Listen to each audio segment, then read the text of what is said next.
Open the eyes of my heart, God. Open the eyes of my heart. I want to see you.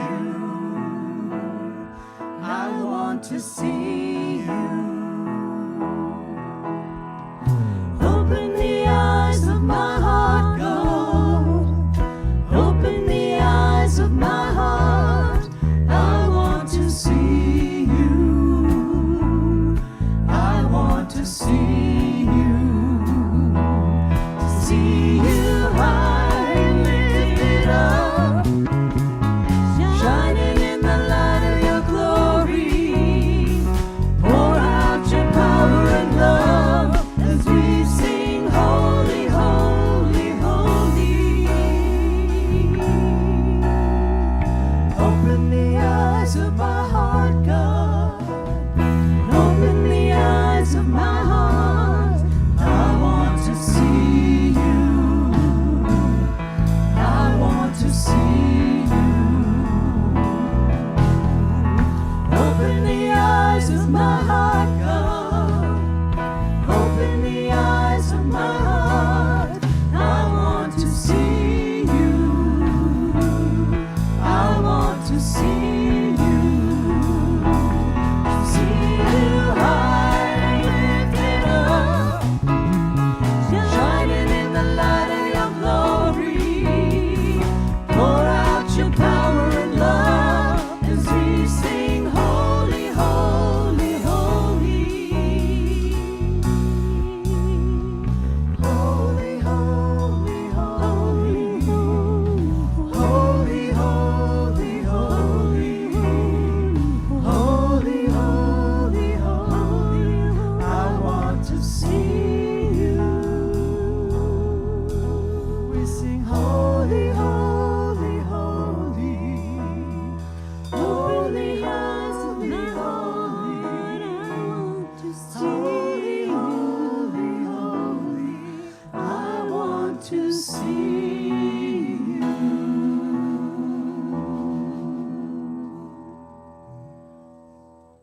Thanks.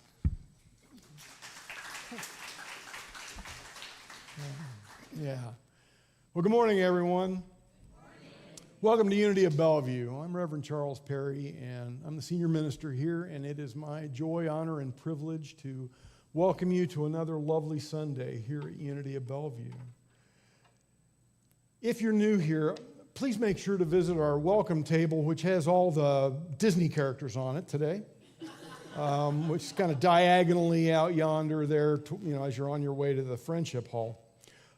And you're going to find, some information about us. And one of the things there will be a welcome pack. It's about yay big. It's white and blue. And there's a lot of good stuff in there for you, including a card that we would like for you to fill out and leave with us. It says connection card on us. And it's so we can connect with you and send you our weekly email so that you know all sorts of things that are going on here. Now, if you don't want one of those packets, you can just take the connection cards that are on the seat backs in front of you right here. And if you're online, and good morning to all our friends online, you can go to our website, www.unityofbellevue.org, and go to the I'm New page. And then on the I'm New page, there's a form you fill out, and we will mail you, like snail mail you, one of those packets. Or if you only want the email news blast, you can go to the bottom of any page on the website and fill in the information there, and we will get you on the list. Also, if you're new here or if this is your first time back in a long time, we want you to know that you are welcome, accepted, safe, and celebrated here, regardless of your race, creed, color, ethnicity, national origin, religious background, sexuality, gender identity, economic status, political affiliation, or if you are a person who is differently abled. You are a child of God and you are welcome here. Now, we like to express that oneness in a very firm and affirmative way, and we do that by saying our statement of being out loud. You'll find it up there on the screen, and I'd like to invite us all to affirm it together. There's only one presence and one power, active as my life and as the universe, God the good, omnipotent. Unity is a positive, practical, progressive approach to Christianity based on the teachings of Jesus and the power of prayer. Unity honors the universal truths in all religions and respects each individual's right to choose a spiritual path. We're glad you've chosen to walk with us today. We like to begin everything we do with prayer, so won't you please join me now? Sweet Spirit, we are grateful for this opportunity to come together in unity.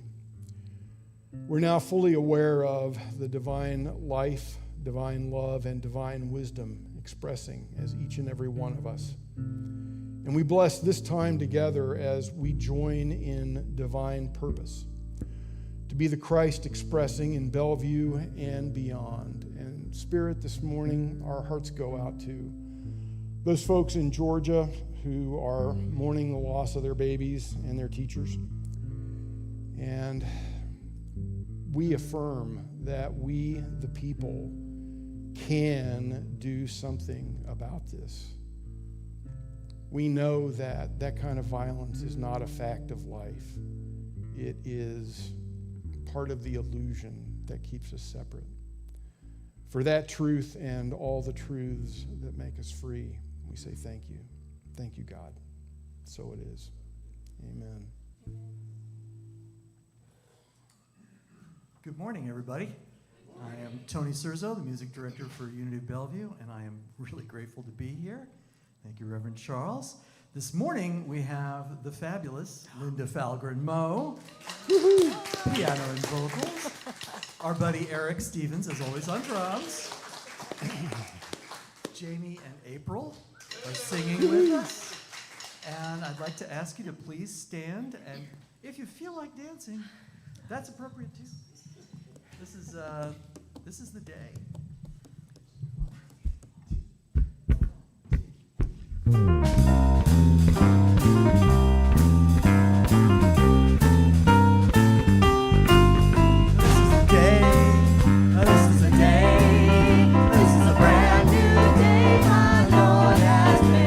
I call it good.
sorry.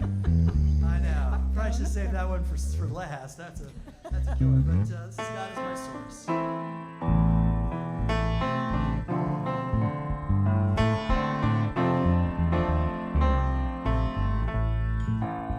God is my source. God is my power. God gives me everything I need. So I give thanks for all my blessings. God gives me everything I need. God is my source. God is my source. God is my power. God is my power. God gives me everything I need. So I give thanks. So I give thanks for all my blessings. For all my blessings. God gives me everything I need. Love is my source. Love is my source. Love is my power. Love is my power. God gives me everything I need. So I give thanks. So I give thanks for all my blessings. For all my blessings. God gives me everything I need. Joy is my source. Joy is my source. Joy is my power. Joy is my power. Joy gives me everything I need. So I give thanks. So I give thanks for all my blessings. For all my blessings. God gives me everything I need. Peace is my source. Peace is my source. Peace is my power. Peace is my power. Peace gives me everything I need. So I give thanks. So I give thanks for all my blessings. For all my blessings. Peace gives me everything I need. God gives me source. God is my source. God is my power. God is my power. God gives me everything I need. So I give thanks. So I give thanks for all my blessings. For all my blessings. God gives me everything I need. God gives me everything I need. God gives me everything I need. Thank you. Yeah. Please be seated. Please join us in singing We Are So Blessed.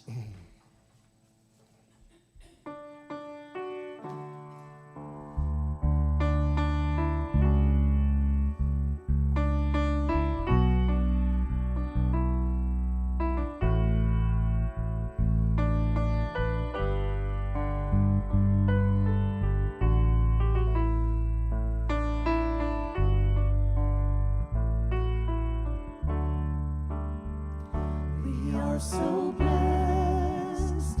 We are so blessed. We are so grateful for all that we have. We are so blessed. We are so blessed. We are so grateful. We are so blessed. We are so blessed. We are so blessed. We are so blessed.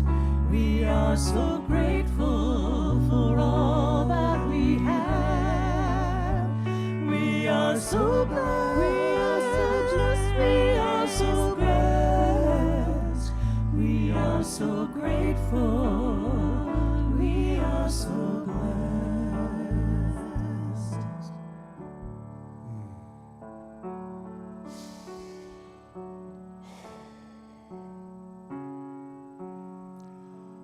So now's the time in our service when we move into prayer and meditation. So I invite you, if you've not already done so, to just get comfortable where you're sitting. Just set aside anything you might have in your hand. And do your best to lay aside anything that's wearing on your mind or tugging at your heart. Just for now. Just let that go and breathe into this moment as we move apart in consciousness for a while. So just take a few nice deep breaths and see if your consciousness can follow the air moving in and out.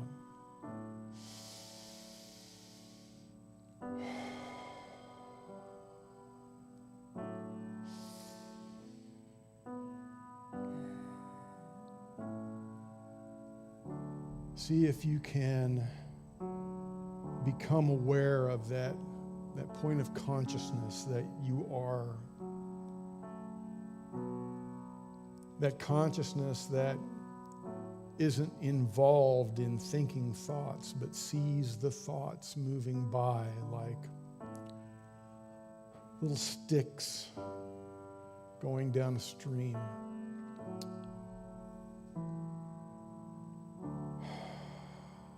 Become aware of not only the breath moving in and out, but the rise and fall of your chest, the expansion and contraction of your diaphragm.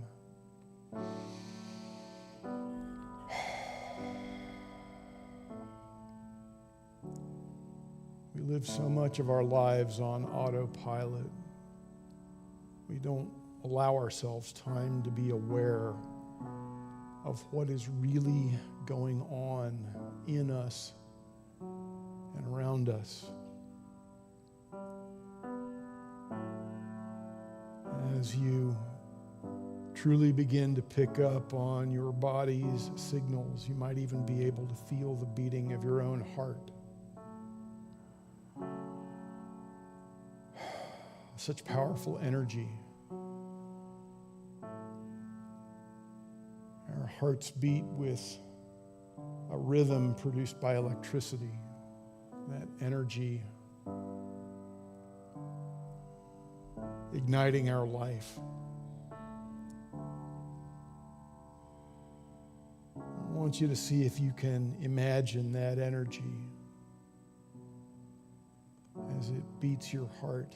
It's energy that keeps rippling out from you over and over again. Like a magnetic field.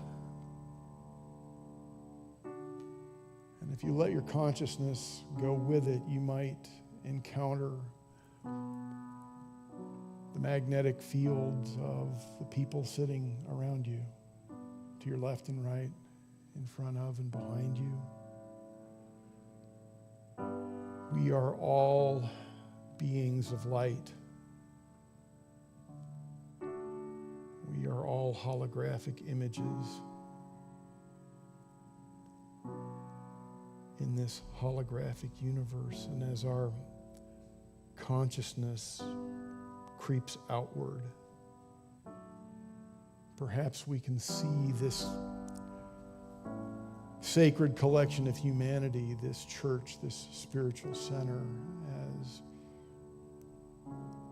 a magnetic, pulsing beacon of energy. And as we move further out, we might feel the energy from around us, the homes and the streets, the people going about their business, or maybe even still asleep in bed. All of our energies overlapping, combining. The city of Bellevue, the Pacific Northwest, this state, this nation, this world.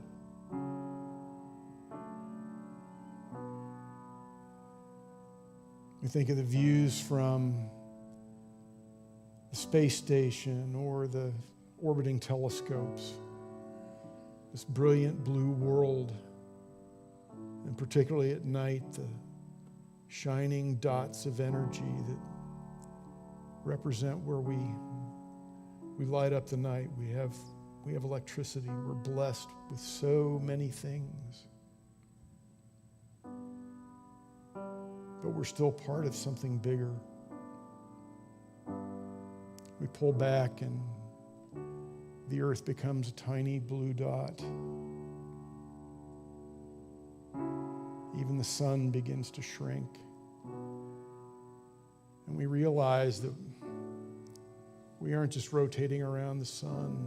Our sun is taking a trip around our galaxy. And that seems huge until we pull back further and realize that there are billions of galaxies, all made of energy, and we are part of that.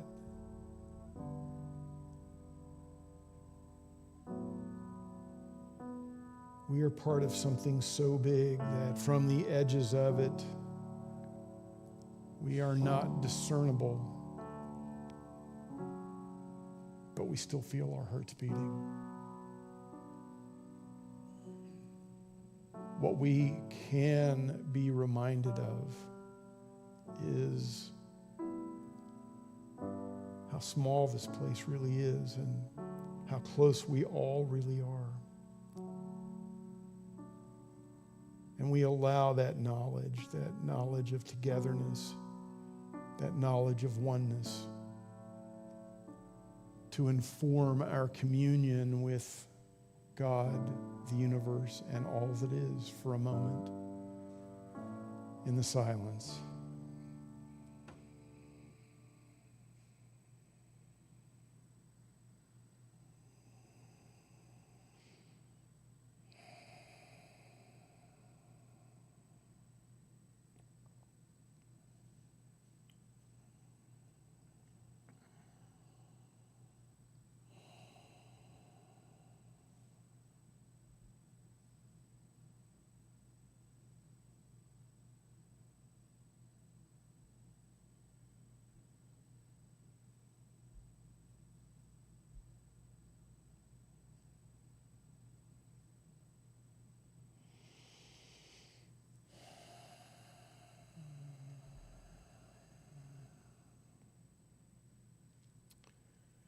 In his song, One Power,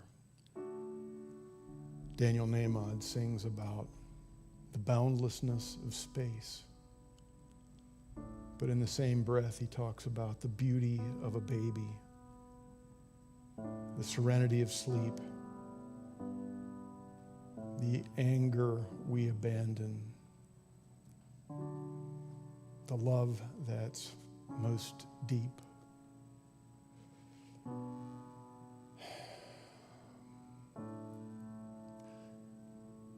Sometimes we can feel very small.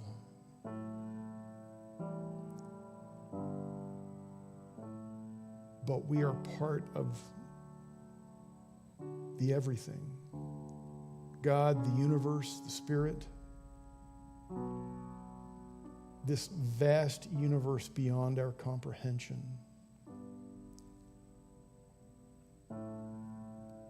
needed us. So here we are.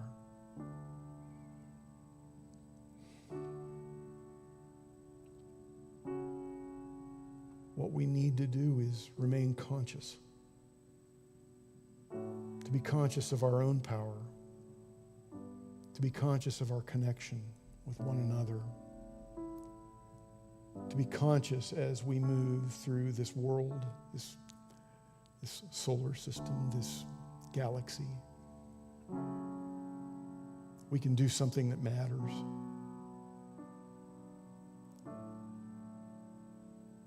We can be the kind of people that lift one another up instead of tearing one another down. We can be a force for good in this world, as crazy and mixed up and scary as it seems sometimes. We have to stay conscious. We have to remember. We are the Christ in expression. So it is. So we let it be. Amen.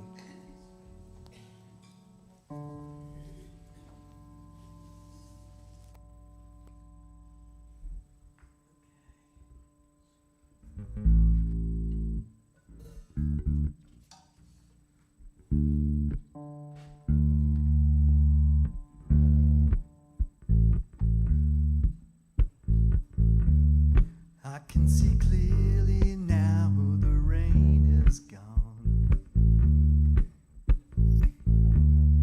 I can see all obstacles in my way. Gone are the dark clouds that had me blind. It's gonna be a bright,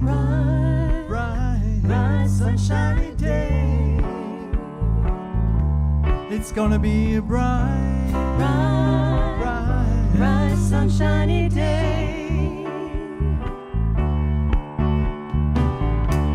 I think I can make it now. The pain is gone. All of the bad feelings have disappeared. Here is the rainbow I've been praying for. It's gonna be a bright, sunshiny day. Look all around, there's nothing but blue skies. Look straight ahead, there's nothing but blue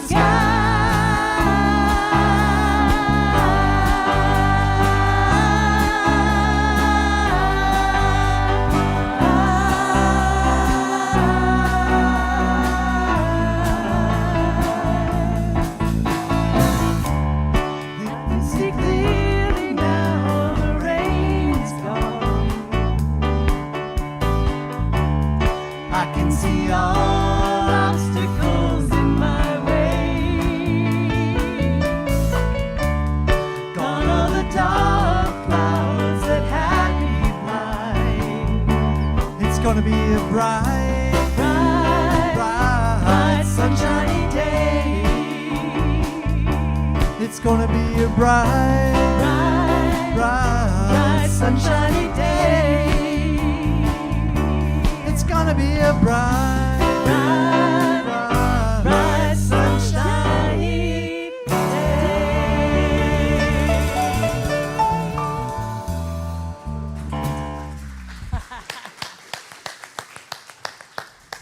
Yeah. Oh, thank you guys. A little music some of us might recognize from some time ago. Yeah, not that long, but wasn't that long. So, just a few years. So some of you may know that I like to play Dungeons and Dragons, and I very often end up being the dungeon master. Somebody has to do it, and it's, you know. Yeah. Right, amongst other things, yeah. And so it's a storytelling game, and the stories tend to go on. You know, it's not just like you tell one story one week and then it's a whole different story another week. You can do that, but that's not the way we usually do it. But very often it'll be, you know, a week or two sometimes between get-togethers, or we'll, you know, there's just, you know, people miss sessions or whatever. So we always like to do a recap. And I usually begin the recap with the words, "When last we left off." When last we left off, you were in, you know, furious combat with undead in an abandoned house. That's actually happened to both of my groups recently. So, when last we left off, and I know you guys had a lot of fun with Reverend Dr. Richard Held and Matthew last week, right? They're, you know, so thank you to you guys. But anyway, when last we left off, we were discussing, like going kind of deeply into this little book right here, The Anatomy of a Revived Church by Tom Rainer. And, you know, there are a couple of reasons for that. One is we'd like to be a revived church, amen? Amen. You know, and so when we take a look at what that looks like, we say, okay, well, do we look like that at all? Or do we look like that in this particular little way? But the other very helpful thing about this is that a lot of the observation Tom makes about revived churches actually apply to us as individuals in our own spiritual growth and development. So I thought it was important enough. I mean, the board and I studied both of the books that he had written, particularly about churches, both in decline and revived, and I wanted to share this one about the revived church with you all. So this week, what we are talking about is something that kind of gave Tony fits as he was looking for music. He mentioned quantitative analysis, and it's because the title of the chapter is Expanding the Scorecard, and what it's about is about taking a look at some of those numbers that we can look at and what they have to do with us. But it goes kind of deeper than you might think. Now, the first thing that he talks about is, probably the most common measure of success in a church, and that is worship attendance as a scorecard. And he says worship attendance has become the most common metric among churches today. And, he's not kidding. I mean, we've been counting. In fact, we've been talking about how we're counting. But, the important thing is that we're counting and counting consistently, right? And have been for years. I mean, Monica said she's been counting the same way since she's been here, and that's been about 6 years or 7 years, something like that. The thing is when we count church attendance, it's one of those things that can change very slowly over time, so we don't notice it, right? But over, X number of years, it can have a huge impact. And Tom describes having, gathered the numbers from a church and then putting a 10-year graph up and showing that to the trustees. And he said there were audible gasps, right? Because you don't notice it month to month. But if you see what 10 years ago looked like compared to right now, it might be enough to make you gasp. I did the math, right? If you only lose one person a month, over 10 years, it's 120 people. Over 20 years, that's 240 people. There's a few of you who've been here for at least 20 years. You think you had maybe 240 more people here 20 years ago? Yeah, I'm seeing some north-south. I'm not seeing any, east and west. So it's a number that, can kind of lull you to sleep a little bit. And it's also a number that can be used for the wrong reasons, A lot of people in church seem to think that, well, if you just preach better, more people would show up. Or if we had music like the last band did, we'd have a lot of the old people back. Or, there are people like the other, that other person that called it a spiritual center instead of a church more. Or, they don't like coming up here and doing the offering the way you do it now, Reverend Charles. Or, whatever. What we have to know is what it is we're actually measuring. And what Tom talks about is that what we actually measure when we're measuring attendance is whether or not we're reaching the community that we're in. Because if we are reaching and embracing the community, if we are part of the community, if we are making a difference in the lives of our community, that number is going to be fine. When we become separate from the community, when we isolate, when we focus our resources inwardly instead of outwardly, that's when we start losing a person a month, year after year after year, right? I mean, I'm not telling you guys anything you don't know.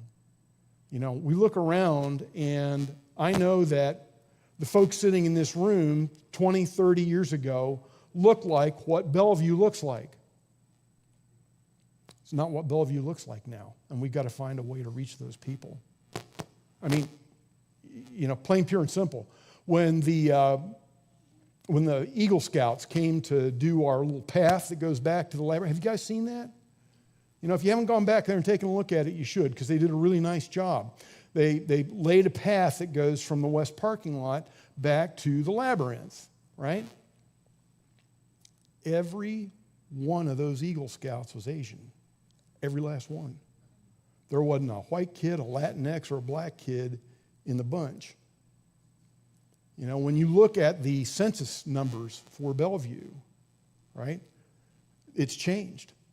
A lot of you who used to live in this neighborhood now drive here from somewhere else, don't you? Right? So, if we want this church to thrive, we got to find a way to reach the people who are here now. You know, that's just, and it's going to start looking different here, I hope. You know, because the only other thing that's going to happen is eventually everybody that used to go to, you know, that used to live here, that lives someplace else, you're all going to move further away.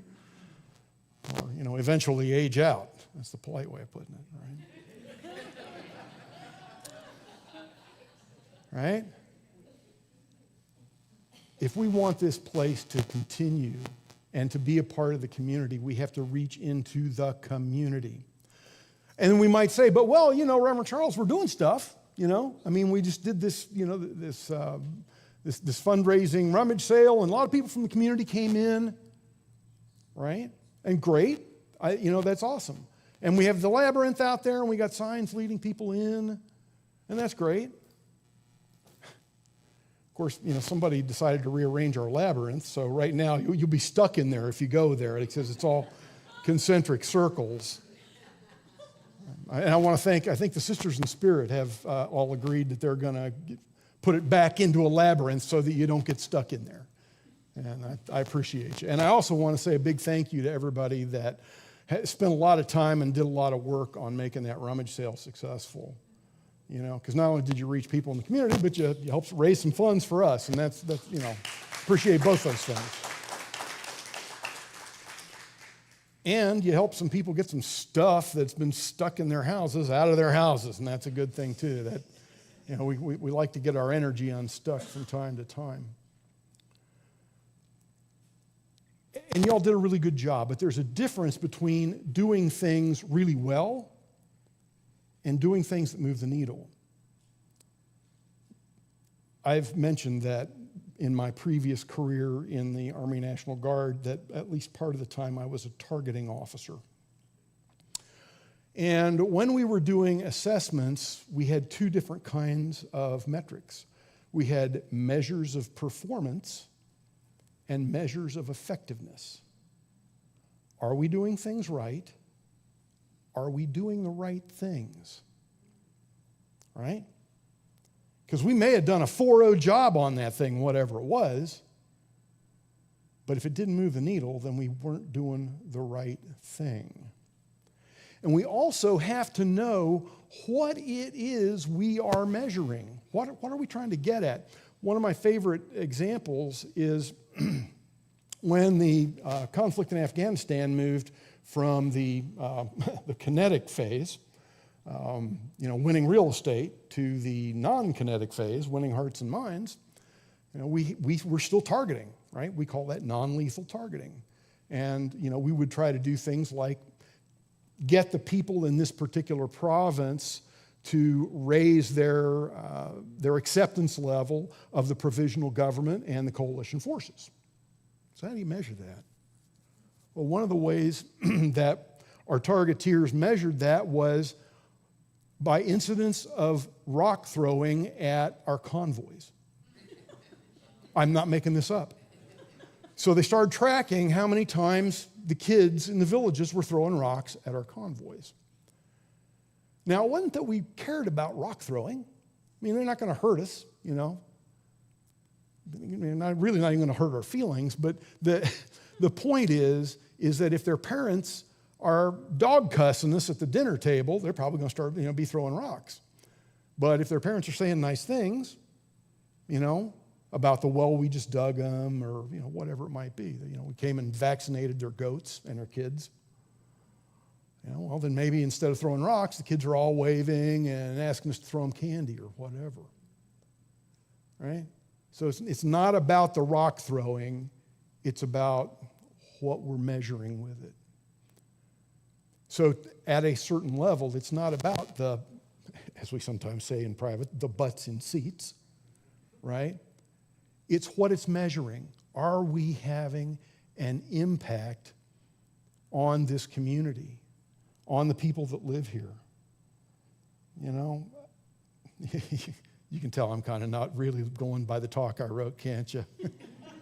Yeah. So the main thing we want to remember is when we expand the scorecard, and we do want to expand the scorecard, we don't want to get obsessed with the numbers. We want to know what the numbers mean. So one of the things Tom talks about is that in addition to, butts and seats and dollars in the plate, that maybe we need to count things like how many people do we have in small groups, which, by the way, we do count. How many people put in prayer requests, which we do count. And the point there is that people who are involved in something besides just showing up on Sunday, they're not Sunday onlys, whether you're one of our prayer chaplains or you're in a small group or you're volunteering in one of the ministries, right? Those people are more likely not to leave because they're connected, right? It's a way of literally measuring heart connection, but you're doing it with a different number. So we count those things.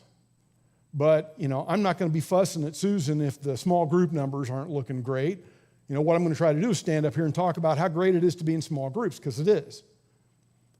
I can't minister, 100% to everybody out there. I can't notice when somebody maybe doesn't get here 3 weeks in a row, but somebody in your small group does. They can notice that. Right? There's just too many, there's too many moving pieces, too many people. Everybody, some of you take turns coming to church. Somebody will be here 1 or 2 weekends a month, and then they're here every week for a month, and then they're gone for a month, and it's just like part of life. And I can't keep track of that. But if the folks in your small group realize, hey, they didn't say they were going to miss church, and suddenly they're not here, we're going to find out about it, right? You get connected. And it's just in our fractured society, and we really are, and a lot of us really got into cocooning during the pandemic, right? It's a way of creating connection that you just can't find every place these days. So many of the things that we used to do socially, we now do electronically, right? Go to the bank, go to the grocery store. I tell Laura I went shopping on Monday, and what I did was I opened my phone and went ding, ding, ding, ding, ding, ding, ding, ding, ding.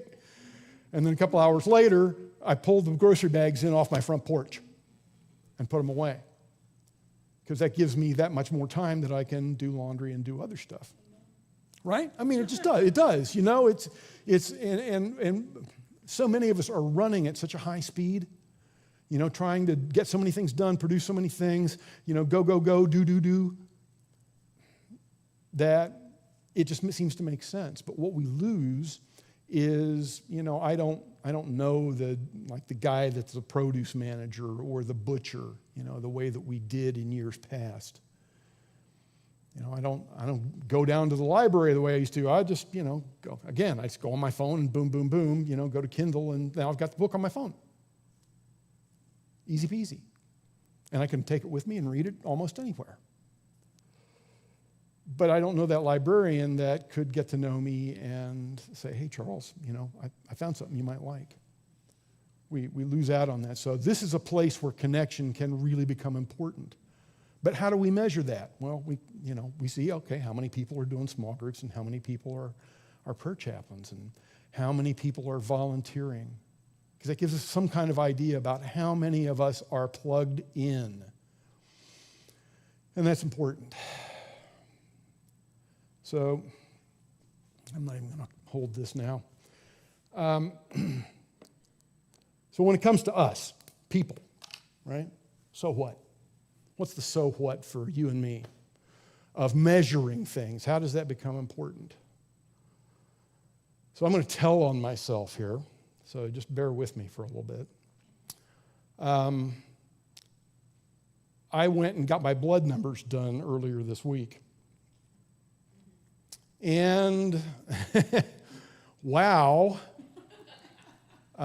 So to give you the backstory, I was in pretty good shape, all the way up until about 60. I was in the National Guard all the way up until I was 58 and change.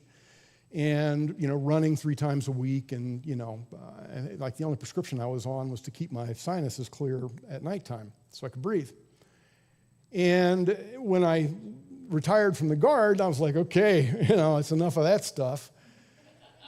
And within a couple of years, I'm pre-diabetic. Because, it's really not just the fact that I have a sweet tooth, although I do. I'm a huge ice cream fan, and, I love those little animal cookies that are frosted with sprinkles. I'm a 10-year-old at heart. I really am, right?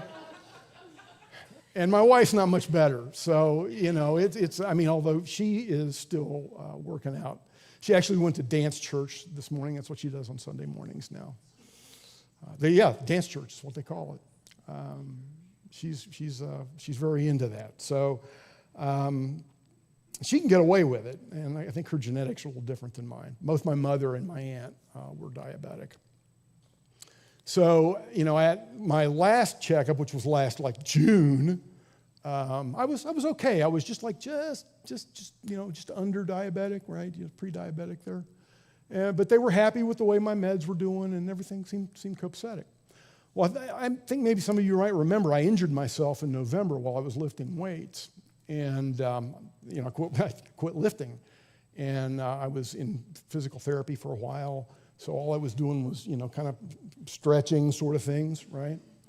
And then I got through about February. I was fine, but then I was like, I'm a little gun shy. I don't know that I want to jump right back into lifting, because that pain was really intense when I got the sciatica. That was it's like, oh boy, that was awful. So I just sort of laid off of things. And since I'd moved here from Louisiana, I hadn't been able to get strips for my little, sugar tester deal, right? And I just hadn't gotten around to going and getting a new test deal from the doctor. So I was like, I'm not going to worry about that. And the couple times I checked my blood pressure, I'm fine.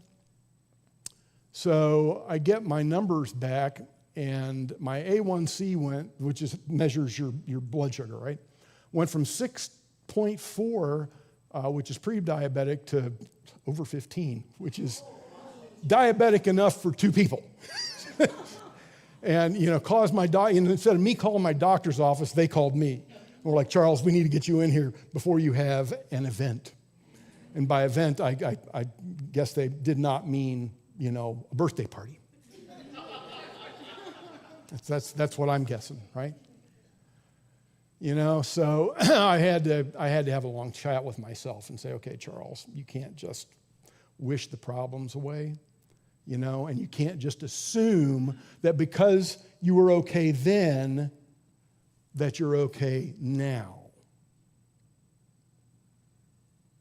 So I have, I start sticking my finger every morning again, and I now, I'm using my FitnessPal tracker to track everything I put in my body.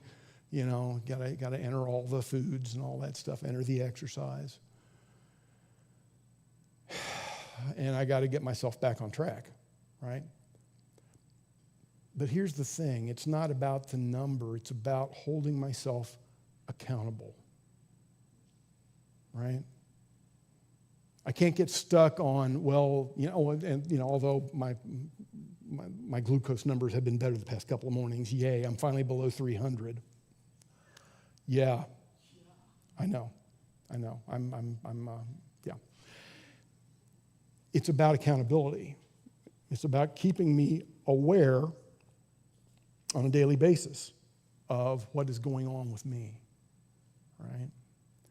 Now, a lot of you may not have that particular problem, but we all have things that we need to be accountable for, things that we might like to wish away, whether it's our blood sugar or our weight or our blood pressure or our finances, or have I meditated today? My little meditation timer actually tells me how many times I've meditated this week, And like today, when I opened it up to meditate before I got ready for church, it was like, you didn't meditate yesterday. Did you do it without doing it with the timer so, you can keep your streak going? And, okay, not about the streak. It's just about staying in integrity with what I say I really want. One of my former wives used to say that integrity is just remembering what you really want. But some of us don't have a great memory, so we have to have something to hold us accountable, right?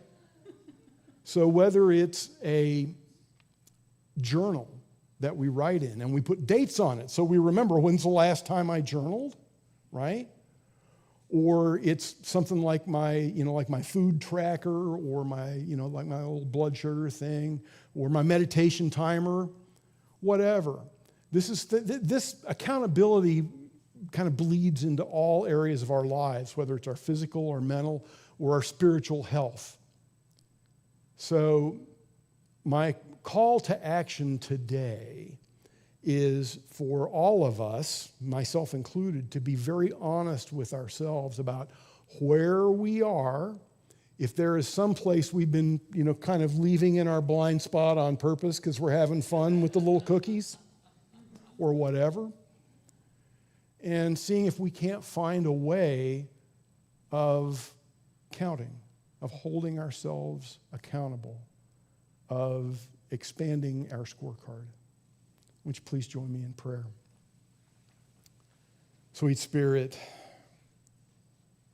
we know that everything we are and everything we do is plugged into the greater universe.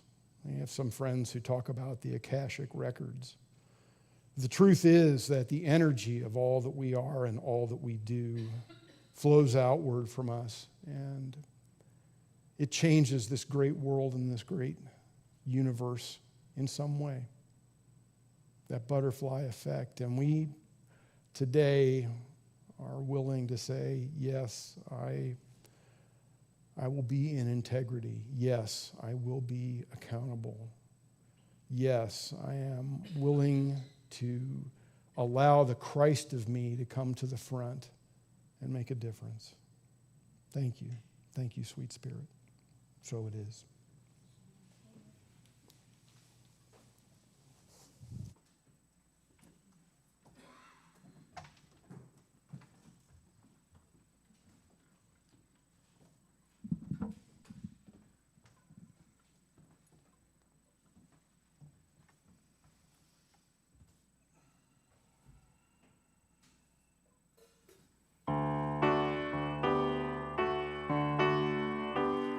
This song is a good reminder for everyone, myself included.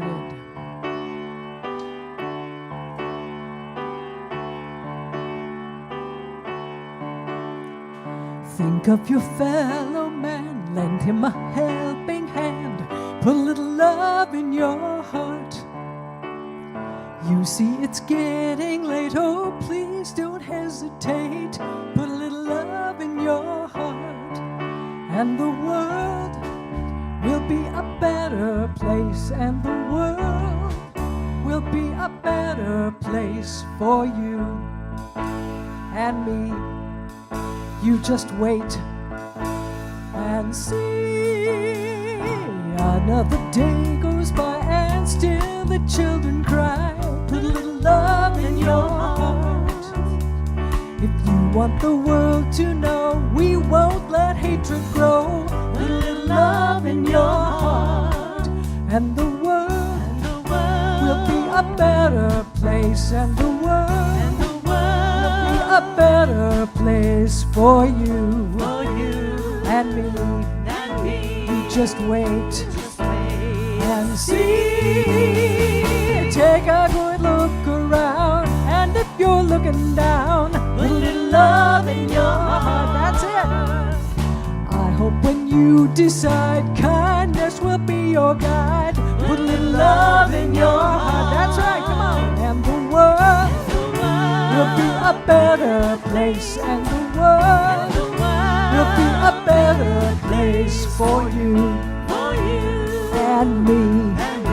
You just wait and see. I put a little love in your heart. Put a little love in your heart, then spread it around. Put a little love in your heart. Give it to everyone. Put a little love in your heart.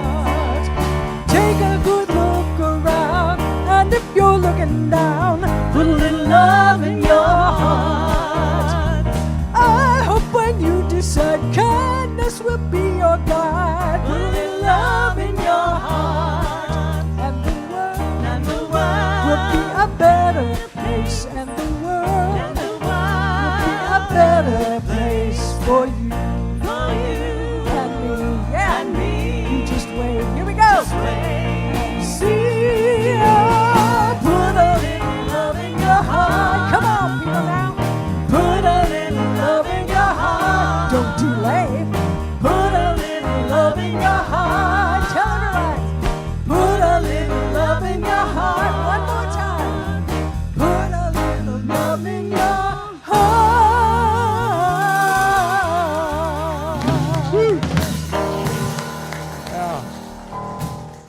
You can do it. Yeah. So now it's time in our service when we give back to this place that we're spiritually fed. And we do that with something I like to call the sacred walk of abundance. I learned this from Reverend Edwin Gaines, who is one of the Unity Movement's great prosperity teachers. And the big point that she wanted to make with this is it's about a cycle of giving and receiving. So in addition to giving, and some of us won't be giving physically today, but every one of us gets to receive something. We all get to receive one of these little affirmations. I like to call them spiritual vitamin pills. So the way we'll do this is, who's my usher today? Is it Dick? Is that you? Okay. Yeah, so he's going to come down here and direct traffic, and what happens is one row at a time, you come up here. If you're giving physically, you're going to put it in this nice pretty bowl, and then you're going to grab an affirmation. If you're on this side, you grab from this bowl, go that way, and the same thing over this way, so that we don't have any traffic accidents here. So, and for those who are online, there will be a slide up here in a second that shows you all about how you can give online. And we're going to bless up our offerings however we give them, whether it's physically, with our phones, by mail, whatever we do. We're going to bless them up together. I give freely and fearlessly, fulfilling the law of giving and receiving. This is the bounty of God, and I send it forth with wisdom and joy. So it is. So it is.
Thank you, guys.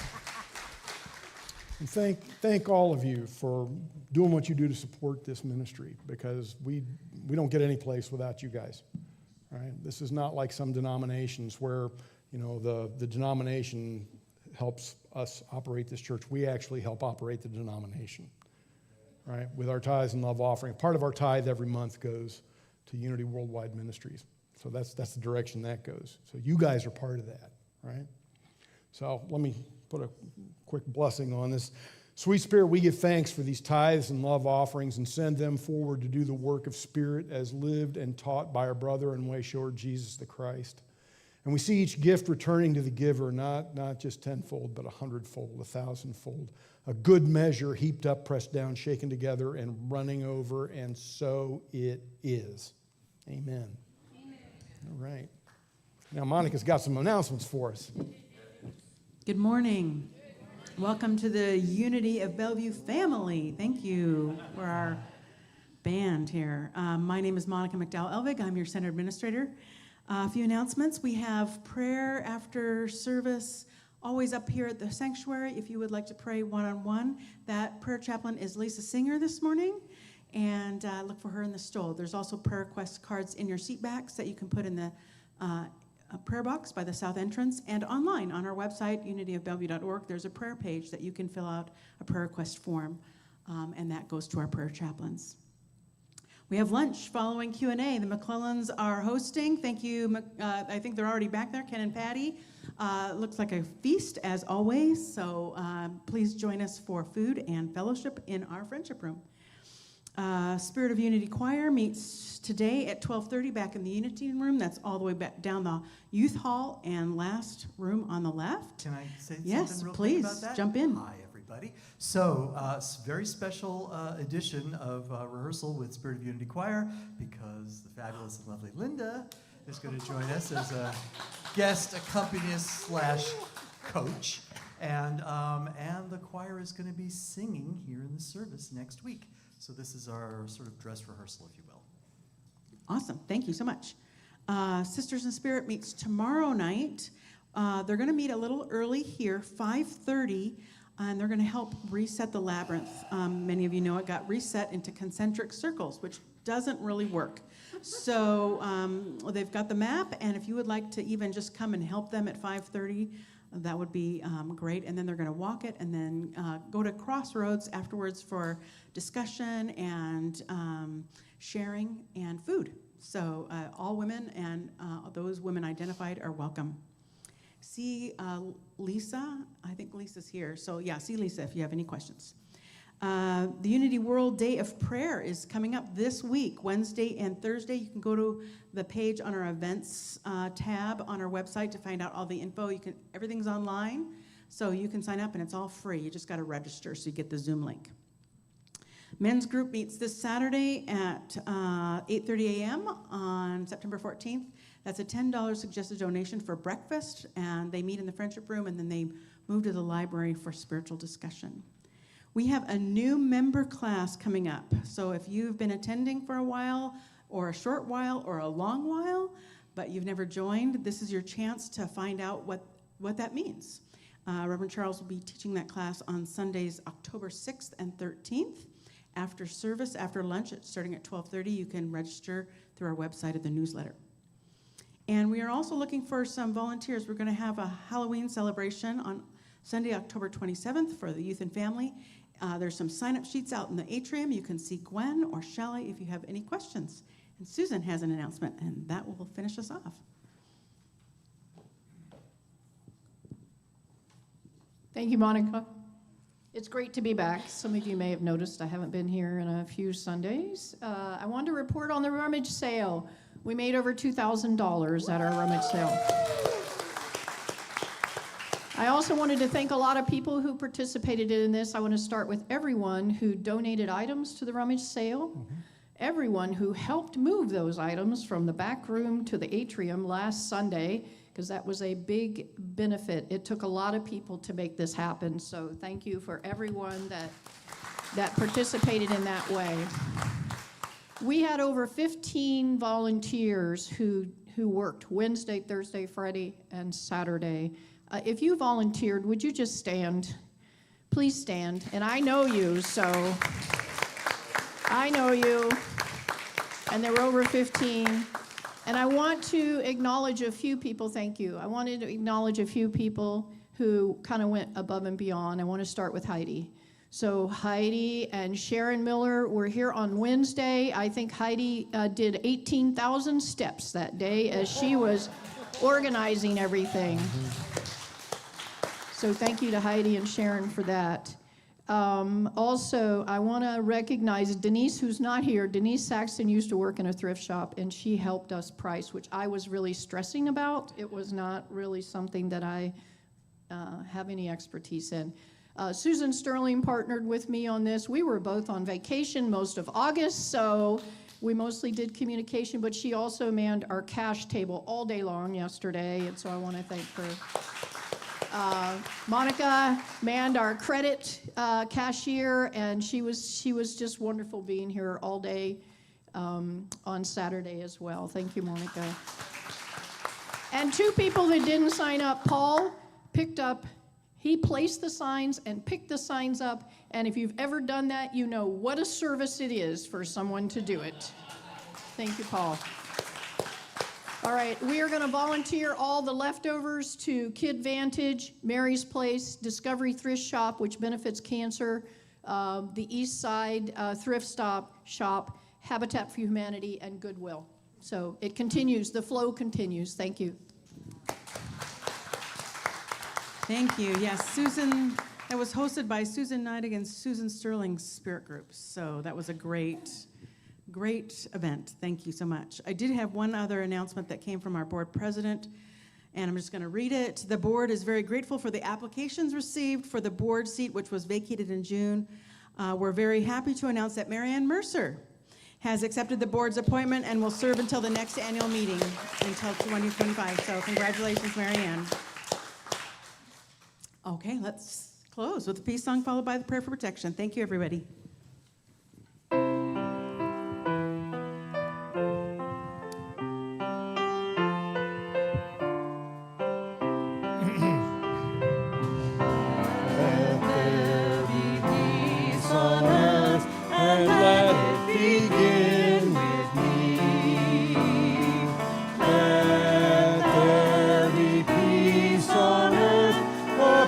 That was meant to be, with God as creator, family all are we. Let us walk with each other in perfect harmony. Let peace begin with me. Let this be the moment.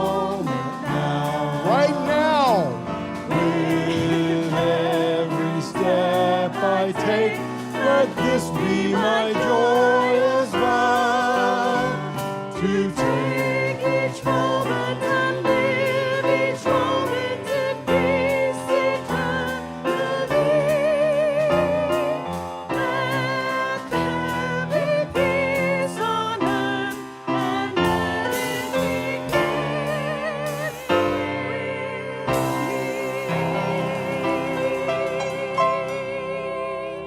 The light of God surrounds us. We are the light of God.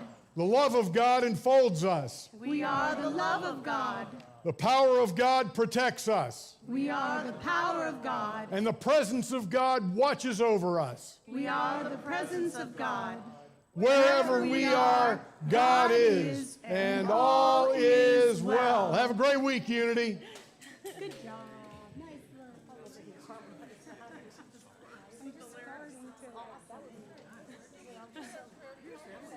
There's a prayer box.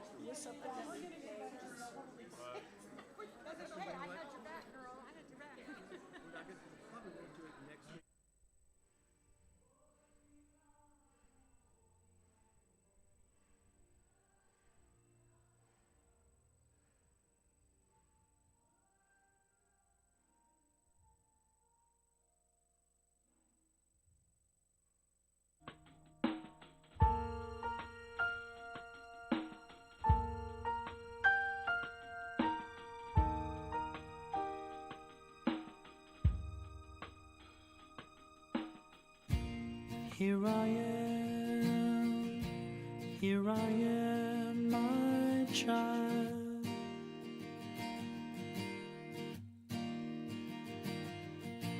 Take my hand, here I am, my child.